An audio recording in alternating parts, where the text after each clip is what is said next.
B. Collins. Peter B. Collins, news and comment. It's Monday, January 7th, 2018. Peter, 2019. Those fresh women who've just been elected to Congress, just sworn in last week, they are really shaking up Washington, and I could not be more delighted. So, Rashida Tlaib, who is the Palestinian-American from Detroit, she made waves last week when at a Move On rally, she said she had told her son she is going into Congress to, referring to Trump, impeach the motherfucker.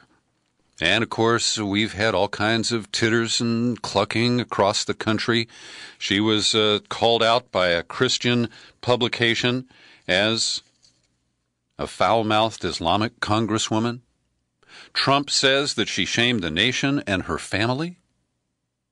And, of course, this is the man who has no shame, who has brought so much shame to the office of president through his own name-calling, shithole countries, the way he belittles people. I mean, everybody knows that this is theater on Trump's part. His mock outrage, using a term that he has frequently used. But it did open up a whole lot of discussion about impeachment, whether you call him an MF or not. And, of course, Nancy Pelosi said, well, you know, I don't really like that language, but I'm not in the business of censorship. But the real reaction of the Democrats is fear that public pressure, egged on by these fresh women who don't have the experience, who have not been properly groomed for corporate political jobs, that they're going to mess things up for the corporate Democrats. So I'm pleased to see this. It is off script, and it does get attention. And we've seen a spate of articles. Over the weekend, Robert Reich, this is the first of two citations of the former Clinton Labor Secretary. His weekly syndicated column is headlined, Trump must be removed to preserve our democracy. No argument there. I've supported impeachment since before the MF was sworn in. And David Leonhardt, who is a neoliberal war hawk who has written for the New York Times for many years, in a lengthy piece that they gave quite prominent treatment in the Sunday Review section of the New York Times, he writes, The People versus Donald Trump. He is demonstrably unfit for office. What are we waiting for? And this full-page jump goes through various issues that you and I have covered. Obstruction of justice, subverted democracy. Now, of course, I don't embrace everything that Leonhardt argues here, but I think it does show that there is a broad spectrum of support for impeachment at this point. Now to my second citation of Robert Reich. In a Guardian op-ed published today, he warns that while he supports Nancy Pelosi and the Democrats who have taken control of the House, that they will do little to slow or reverse the growing imbalance of wealth and power in this country unless they are pushed to do so. Do not, he says, ever underestimate the influence of Wall Street Democrats, corporate Democrats, and their biggest funders. He says, I know. I've been there. And he goes into some detail here about his concerns. Democrats' moneyed interests don't want more powerful labor unions. They're not in favor of stronger antitrust enforcement against large corporations. They resist firmer regulation of Wall Street. They are unlikely to want to repeal the Trump tax cut for big corporations and the wealthy. And they are opposed to increasing the federal debt, which he sees as the genesis of Pelosi's embrace of the conservative pay-go measure. But here's the critical one. When it comes to impeaching Trump, some of the Democrats' biggest funders worry that such a move might rile markets. They are counseling the House Democratic leadership to be cautious, even when it comes to smaller acts of defiance, such as subpoenaing Trump's tax returns. So this is going to be the real test of the next 2 years. Will the outspoken progressives like Tlaib and Ocasio Cortez, among others, will they be able to push the leadership of their party, away from their corporate funders and into leadership for the country.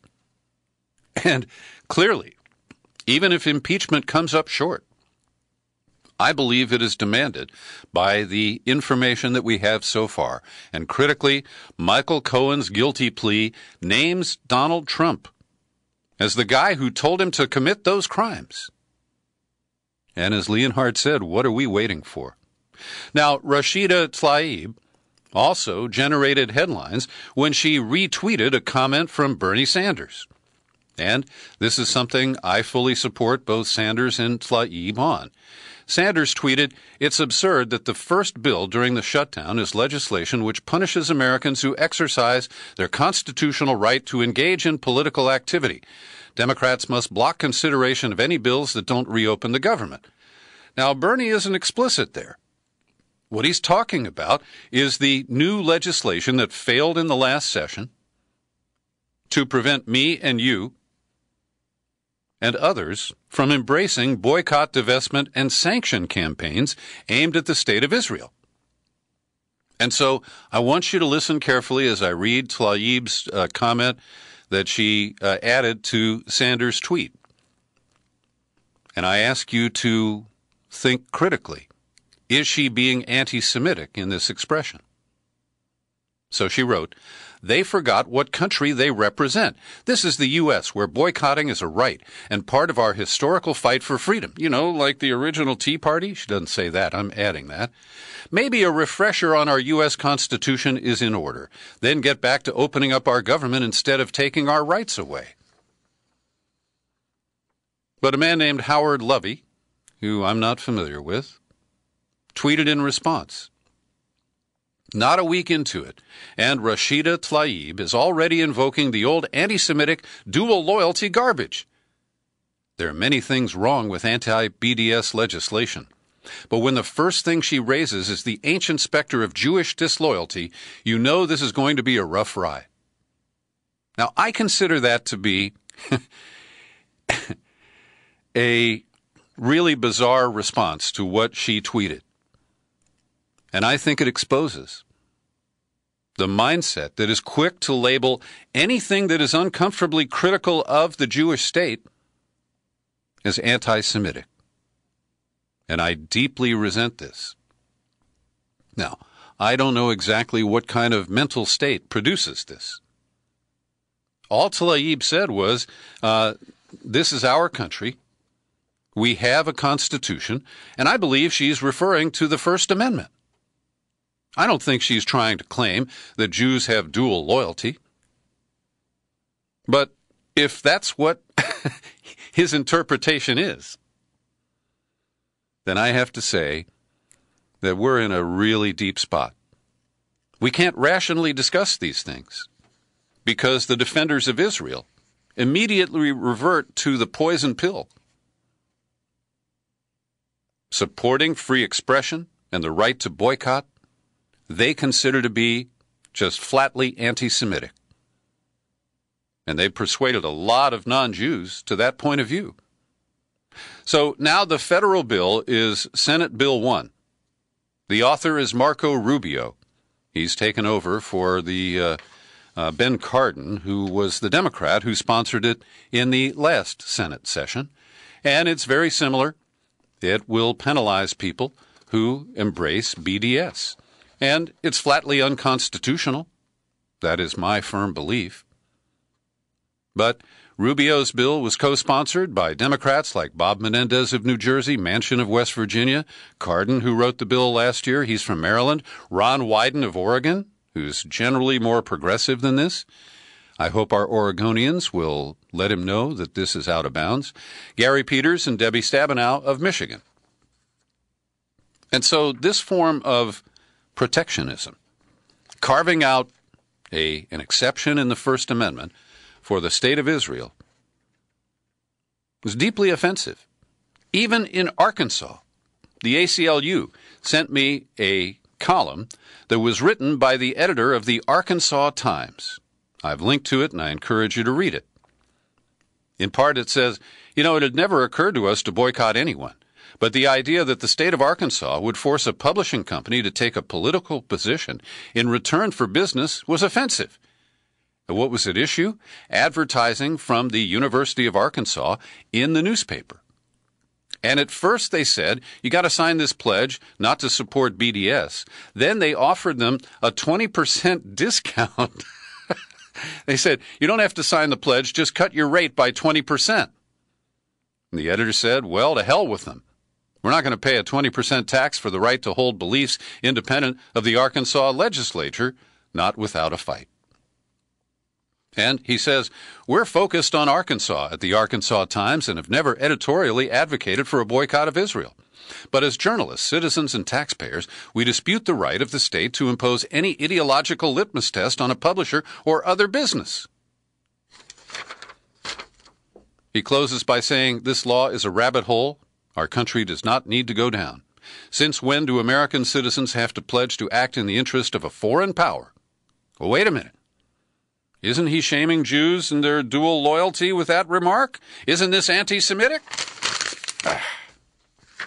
I'm getting so tired of that retrograde argument. Now, the other darling among the fresh women in Congress was featured as the lead interview subject on CBS 60 Minutes last night. Alexandria Ocasio-Cortez, I thought, did fairly well.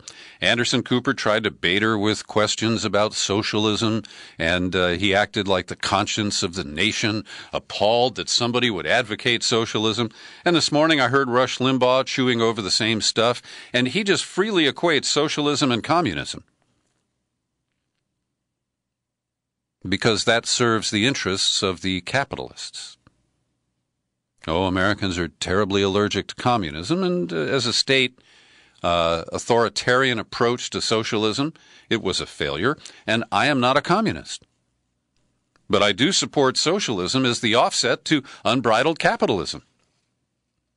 And guess who came to the defense of AOC when she suggested, over the cluck-cluck of Anderson Cooper, that she supports a top tax rate of 70%, like we had before Reagan lowered it.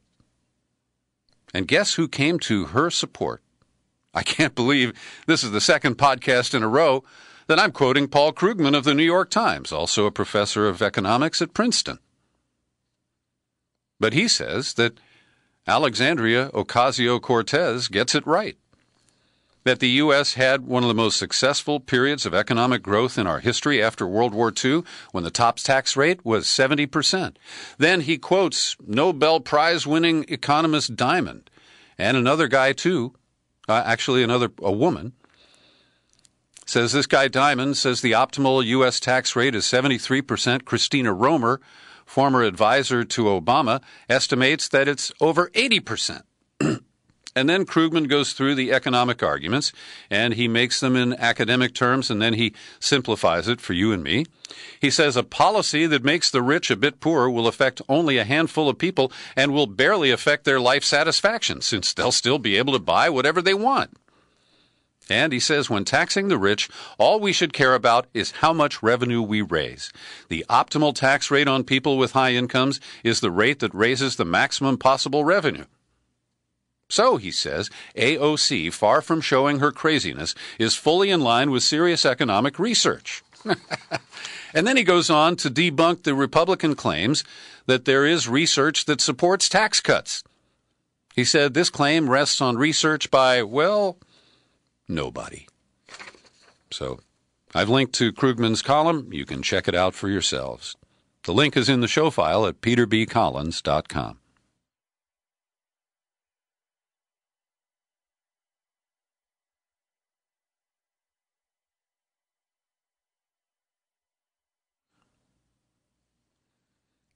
The other interview that I watched on 60 Minutes last night was with the Egyptian military dictator, Abdel Fattah el-Sisi. And they made a big show of asking him a lot of tough questions about the dissidents that he has locked up, tortured, consigned to death in group trials. Yeah, they exposed the abuses of al-Sisi. But in recounting the recent history of Egypt, following the Arab Spring, the ejection of Mubarak, the election of Mohammed Morsi. And then they talk about how Morsi became unpopular. They claim he was a dogmatic, extreme Islamist, and I don't see any evidence of that. Then they said there were street protests, and boom, al-Sisi took over. And while Steve Croft did challenge the legitimacy of al-Sisi, he didn't use that simple four-letter word, C-O-U-P. No, he couldn't bring himself to say that al-Sisi grabbed power in a military coup. But what's fascinating is, for the first time that I can recall, in a news column at the New York Times over a dispute between the Egyptians and CBS, they didn't want this interview run because al-Sisi blurted out a bunch of stuff about how he's collaborating with Israel and allowing them to conduct military operations in the Sinai. And they wanted to censor that. Now, to its credit, CBS refused. But get this. The New York Times, like I said, for the first time I can recall, refers to, quote, cooperation has grown far closer since the military coup that brought Sisi to power in 2013. So the Times has finally come to terms with it. But 60 Minutes, oh, they can't say that word coup. Maybe they're thinking of car with two doors, you know? So John Bolton has been dispatched to the Middle East to clean up the mess that Trump created with his pre-Christmas tweet about pulling our troops out of Syria pronto. And let me offer my own apology, because I kind of believe Trump. I thought he was serious about pulling troops out, and Gareth Porter showed us that this was not the overnight surprise that the Pentagon and others claimed it was, that Trump has been talking about this for months. And so you do have my formal apology. Excuse me. So Bolton stopped off in Israel, had dinner with Netanyahu, told reporters that American forces will remain in Syria until the last remnants of the Islamic State are defeated, and Turkey provides guarantees that it won't strike Kurdish forces allied with the United States. Bolton quoted, "We don't think the Turks ought to undertake military action that's not fully coordinated with and agreed to by the United States." Now, what's the basis for this? We are not invited to have troops in Syria, but we are setting terms for a neighboring nation. Now, I have a lot of problems with Turkey and their desire to vanquish the Kurds, and the U.S. willingness, apparently, to allow that to happen. But Bolton has seriously walked back Trump's claims and added so many qualifiers that this is once again an open-ended commitment of allegedly 2,000 U.S. troops to remain in Syria indefinitely. Lindsey Graham said the president's slowing down and reevaluating his policies in light of these three objectives. Don't let Iran get the oil fields, don't let the Turks slaughter the Kurds, and don't let the Islamic State come back. So Trump is allowing himself to be a tool of the very deep state and the people that he has been struggling with to try to articulate his own foreign policy. And so it just shows you cannot believe a single thing that guy utters or tweets. And now the qualification coming is that the U.S. plans to withdraw about half of the 14,000 troops deployed in Afghanistan, but the Special Ops Forces will remain in the country to continue to strike missions against the Taliban and alleged elements of the Islamic State in Afghanistan. So it's forever, baby. We're going to be in Afghanistan for the foreseeable future, and we're not pulling out of Syria. Every day I pause for a moment to thank the people who support my work here at the Peter B. Collins Podcast with your subscriptions. And I paid a visit to the P.O. Box over the weekend. John Zweibel has committed to $10 a month. He's putting it in the mail. He doesn't like PayPal. Thank you, John. I really appreciate that.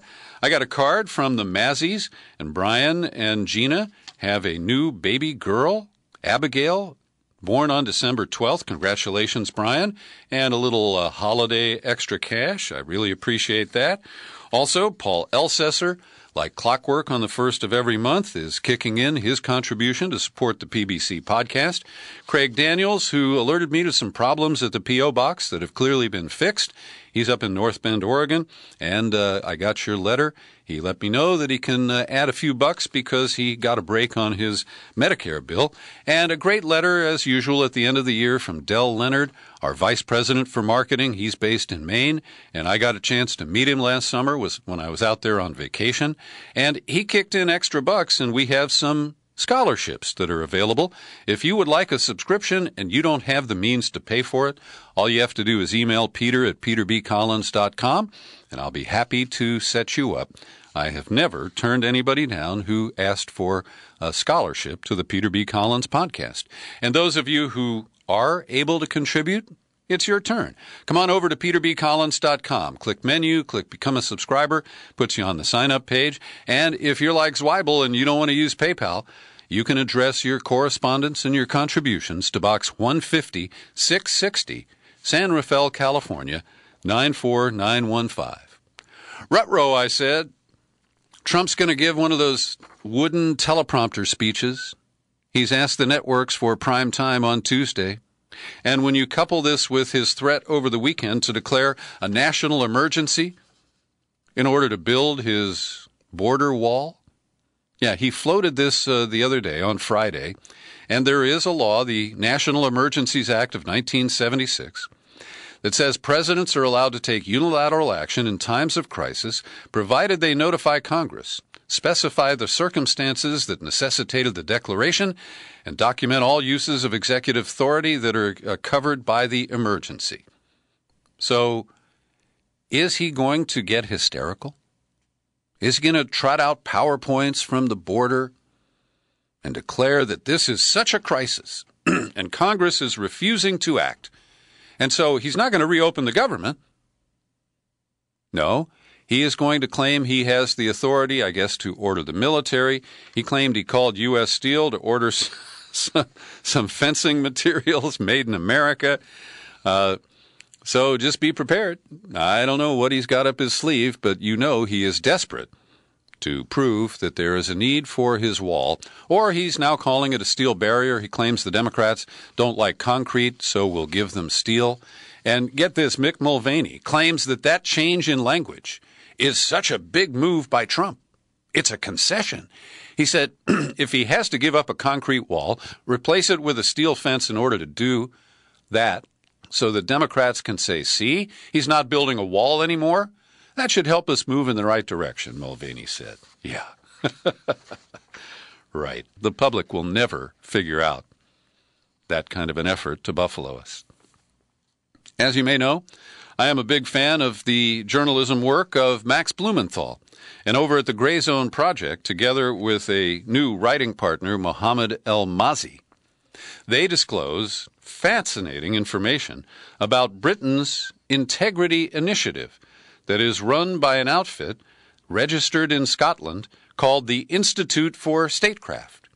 Now, before I get into the nuts and bolts of this, I want to jump to the end of the article because El-Mazi went to visit the London headquarters of this military-funded propaganda arm of the British government.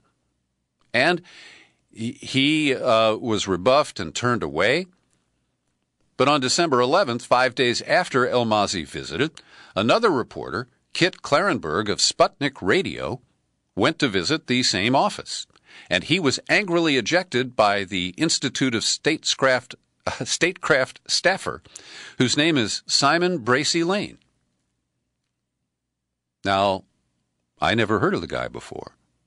But it turns out, in 2016, Mr. Bracey Lane appeared out of nowhere and volunteered as a field organizer for the Bernie Sanders for President campaign.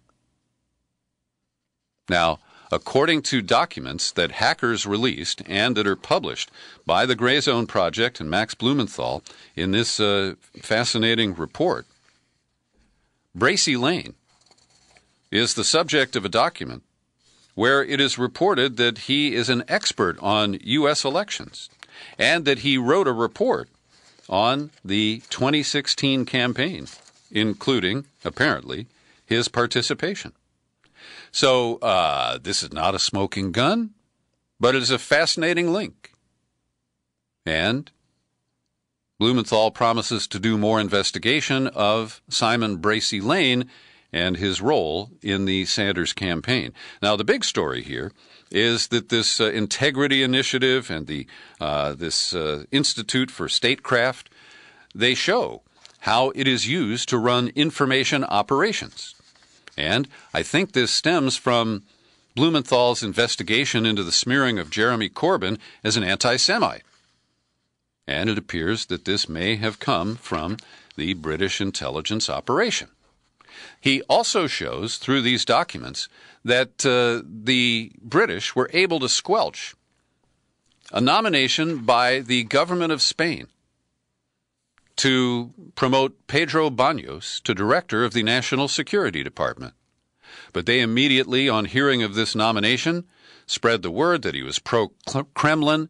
They carried out the hit job through a hand-picked cluster of Spanish politicians and operatives, and Baños' nomination was withdrawn. So these documents brag about some of the operations that they have conducted. And what's fascinating is they track down the official headquarters address of the Institute of Statecraft and find it to be an abandoned and partly demolished set of buildings in Fife, Scotland, at an old mill. And that kind of mirrors some of the covert operations by the U.S. CIA, where they have these dead drops and post office boxes that are listed in official papers related to front organizations. We'll continue to watch that, and I'll signal Max Blumenthal and try to get a fresh interview with him in the near future. New information has surfaced from the New York Times about a second false flag operation funded by Democrats in the narrow election that defeated Roy Moore and brought Doug Jones to the United States Senate in the special election to replace Jeff Sessions back in 2017. The new false flag campaign was a Facebook operation called Dry Alabama.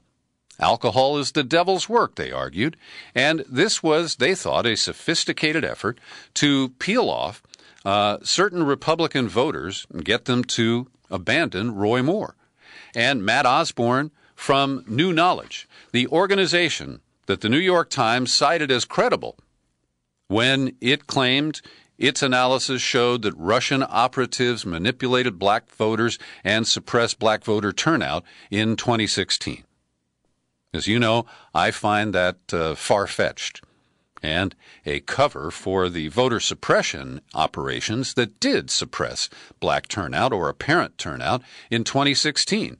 And when you dig into this, there is not a word in the New York Times report by Scott Shane and Alan Blinder mentioning that New Knowledge was the source of these claims that are now treated as fact by many people that Russia did interfere in ways that manipulated black voters. So this is a fascinating piece, and the Times is curiously unwilling to really investigate its own published claims based on information from New Knowledge. But they do break down this operation, and they claim that it originated at a Netroots Nation progressive gathering. Now, I've been to a couple of Netroots Nations, and of course it's an offshoot of the Daily Kos. It's basically a meeting of tech-savvy young political operatives of the Democratic stripe. They're all insiders to what I consider to be the centrist wing of the Democratic Party. And so the Dry Alabama came out of discussions at Netroots Nation, and the summation here is that the people who are tagged in Alabama as business conservative Republicans, well, they're drinkers. But culture war conservatives favored dry. So they decided to try to scare the business conservatives into voting for the Democrat by claiming that Roy Moore would cut off their booze in Alabama. Now, these are dirty tricks. And the people who did them are claiming, well, yeah, we're kind of embarrassed by this, but it's not against the law because the law hasn't caught up with the Internet yet. Wow. Rationalizations. That's all those are. And it cuts again into the Trump-Russia narrative that's been promoted by the Democratic Party as the excuse for Hillary Clinton's loss. Well, the Mueller grand jury just got a 6-month extension, so that investigation's not going to be over anytime soon. And with the Democrats taking over the House Intelligence Committee and the new chairman, Southern California Congressman Adam Schiff, he is sharing the transcripts of all the witness interviews that the panel conducted while the Republicans ran it, and he expects Robert Mueller to find issues of perjury around prominent members of the Trump family and Trump's inner circle. I want to recommend a piece at The Hill today under the byline of John Solomon, one of the founders of this political outlet, and he is breaking news for the first time about information that is potentially exculpatory to Mike Flynn.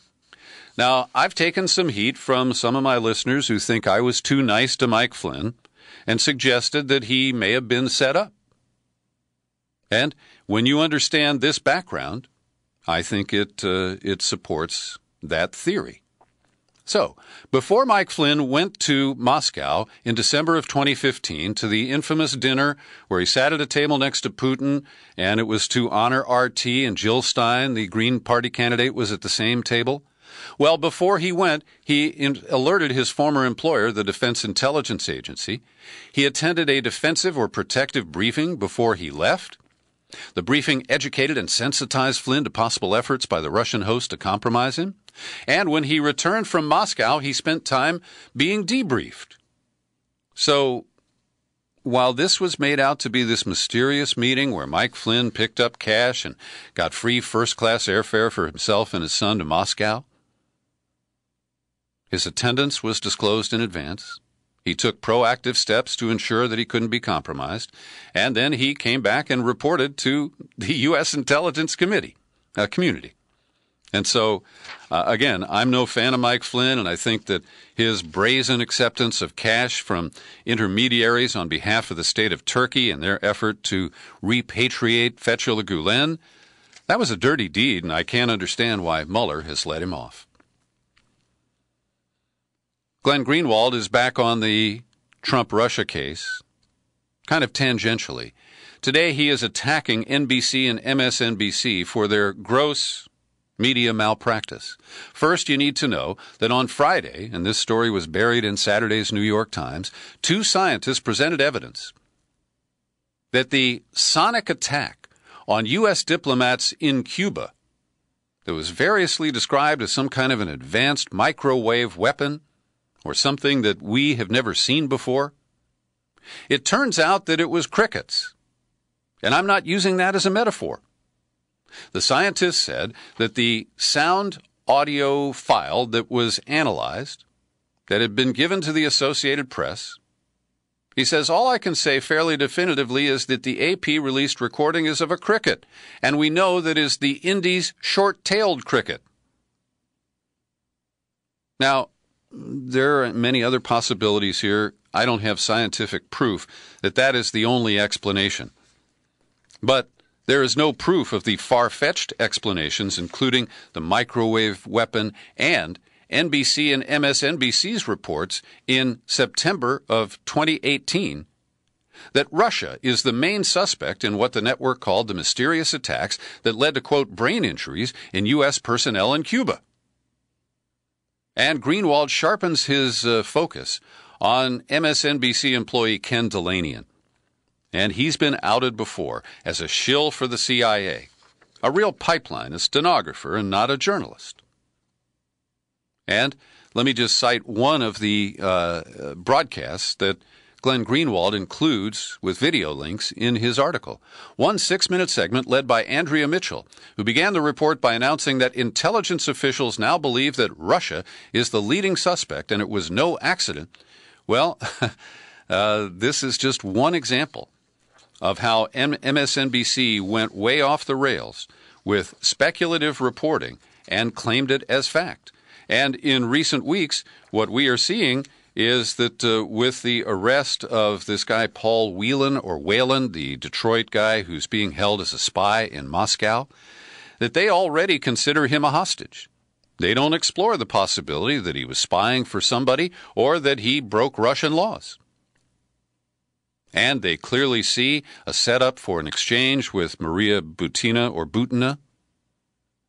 And that's certainly a possibility, but Mueller is planning to release her down the line. I don't think the Russians need to rescue her. But that's where it stands today. And finally, here in California, we had a change of the guard 1 hour and 37 minutes ago. Jerry Brown is no longer the governor here after 4 terms interrupted by, 25 years in between. He has formally retired as governor of California. And Gavin Newsom, his young, telegenic replacement, was sworn in as governor today. And I just want to share with you yesterday's front page of the San Francisco Chronicle. They celebrated all of the accomplishments of Jerry Brown. And then they talked about the big challenges, all the things that Jerry Brown didn't fix while he was governor. And those are all now Gavin Newsom's responsibility. Thanks for joining me today for my daily news and comment podcast. You're free to share it all over the damn place. And you'll find it on YouTube. I'm Peter B. Collins. Happy trails to you until we meet again. Happy trails to you. Keep smiling.